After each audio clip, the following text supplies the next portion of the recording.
Okay, my last one, property. I'm not going to go into property versus shares. I'd win. It's involved who we played before.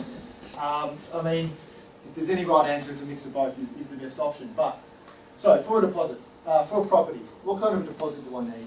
20%, I guess, is the magic number of what you should be aiming for.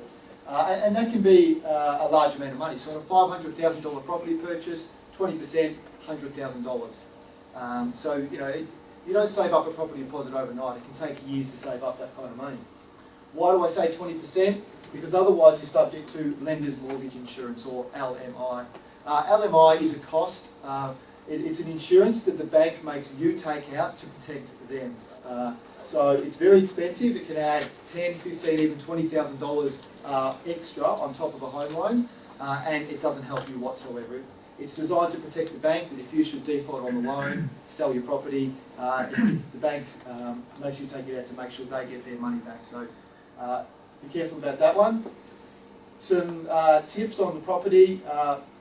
If you're buying an investment property, as I said before, budgets are very important.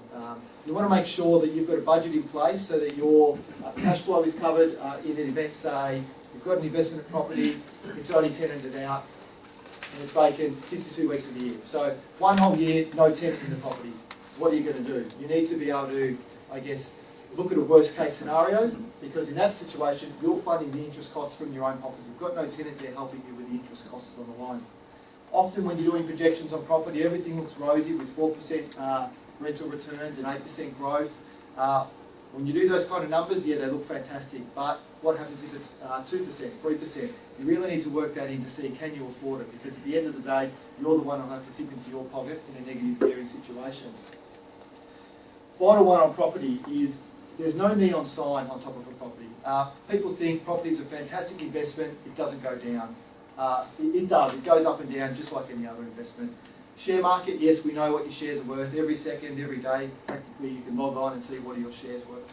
There's no neon sign on top of your property saying, today my property's worth $5,000 more than yesterday, tomorrow it might have dropped $10,000. Like, you can imagine the stress people would have if they rolled into the driveway each night and saw the big neon sign. So fortunately it's not there, but I think it's something you need to consider. Property doesn't always go up in value. Over a long period of time, yes, you hope it will, but over shorter terms it can fluctuate in value just like any other asset.